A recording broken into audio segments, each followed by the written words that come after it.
आपल्यासोबत काँग्रेसचे नेते माणिकराव ठाकरे फोन लाईनवरून जोडले गेलेले आहेत। माणिकराव ठाकरेजी, अत्यंत मोठा धक्का काँग्रेससाठी हा। नाही, प्रचंड मोठा धक्का आहे वसंतरावजी चव्हाण साहेब जाण्याने। कारण काही दिवसापूर्वीच ते हॉस्पिटलला झाले होते आणि त्यावेळेला आम्हाला आणखी चिंता वाटत होती की ते लवकर दुरुस्त झाले पाहिजे। म्हणून ज्या ज्या वेळी आम्हाला कळवलं जात होतं की आज त्यांची प्रकृती चांगली आहे, सुधारत आहेत, लवकरच ते परत आणखी कामाला लागतील, त्यावेळेला थोडं मनात असं वाटत होतं की आता वसंतरावजी परत येऊन सगळी कामाला सुरुवात करतील। कारण मी पाहत होतो त्यांचा संपूर्ण काळ नांदेड जिल्ह्यामधला, की पालकमंत्री, मी 2 वेळा पालकमंत्री नांदेड जिल्ह्याचा होतो, त्यावेळेला त्यांचं काम करण्याची पद्धत आणि सगळ्यांशी प्रेमाने भेटण्याची, त्यांच्याबद्दलचा लोकांबद्दलचा जिव्हाळा असण्याची त्यांचे एक दृष्टिक्षेपात दिसत होतं।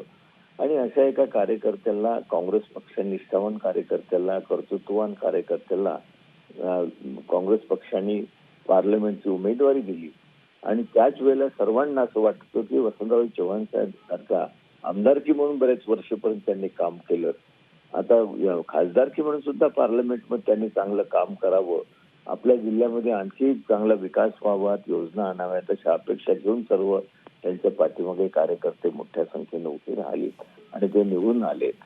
आम्हाला अत्यंत प्रचंड अशा प्रकारचे दुःख आहेत, काँग्रेसच्या कार्यकर्त्यांना आहेत, तिथले सर्वसामान्य माणसाला आहेत, त्या मतदारसंघातील जनतेला आहेत आणि सगळ्या कुठल्याही राजकीय पक्षाचा त्या ठिकाणी नेता असो, कार्यकर्ते असो, त्यांना भरभरून अशा प्रकारचं प्रेम त्यांच्यावर त्यांनी जनतेने केलं आणि त्यांचं पाहिलं की विपरीत परिस्थितीमध्ये त्या ठिकाणी नांदेड जिल्ह्यामध्ये ते निवडून आले, ते त्यांच्या कर्तृत्वामुळे, त्यांच्या स्वभावामुळे, त्यांच्या प्रामाणिकपणामुळे, त्यांची जी काँग्रेस पक्षावर निष्ठा होती यामुळे ते निवडून त्या ठिकाणी आले। ते दाखवून दिलं की मी एक कार्यकर्ता आहे आणि कार्यकर्त्या माझ्या पाठीमागे जनता आहेत, हे त्यांनी दाखवून दिलं। फार मोठी त्यांनी कर्तबगारी त्यांच्या संपूर्ण कार्यक्षेत्रामध्ये, त्यांच्या जीवनामध्ये त्यांनी केली, परंतु अचानक अशा प्रकारे निघून जाईल असं कधीही आम्हाला वाटलं नाही।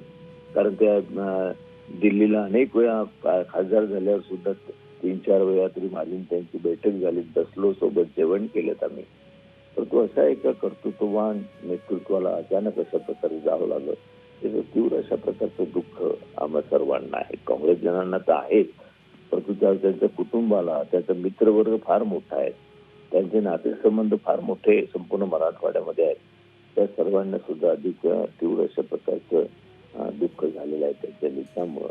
त्यांच्या कुटुंबांना एक शक्ती मिळो अशी मी प्रार्थना करतो या दुःखातून सावरण्याची, एवढेच आजच्या प्रसंगी म्हणता येईल। नक्कीच।